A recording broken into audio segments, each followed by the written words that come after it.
कुठल्याही मंदिरामध्ये आपण आरतीला जात असो, मठात येऊ, कुठेही किती 100% आपण तिथे उपस्थित असतो सांगा बरं. खरं खरं मला तर ओरडून ओरडून तुम्हाला सांगावं लागतं.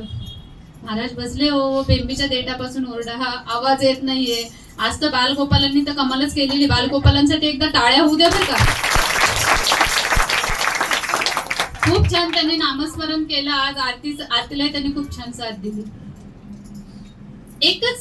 एकच दिवस मिळतो आठवड्यातला आपल्याला की ज्यांनी ही सृष्टी निर्माण केली, जो आपल्याला 2 टाइमचं पोटभर अन्न खायला देतो आणि जो त्या धरती मातेच्या देहावर आपल्याला रात्रभर शांत झोपवतो, ज्याच्यामुळे आपण सुखाचे दिवस बघतो ना, तर त्याच्यासाठी काहीतरी करण्याचं किंवा त्याचं नाव घेण्यासाठी एकच दिवस मिळतो गुरुवारचा. त्यामुळे शक्यतो गुरुवारची सेवा कोणीही कधीही चुकवू नका. स्वामींच्या प्रगट दिनाच्या दिवशी सगळ्यांनी यायचं आहे, सहकुटुंब सहपरिवार यायचं आहे. तुमचे मित्र मैत्रिणी, नातेवाईक, शेजारी पाजारी, आई वडील बहीण भाऊ कोणीही असेल, तुम्ही सर्वांना घेऊन यायचंय.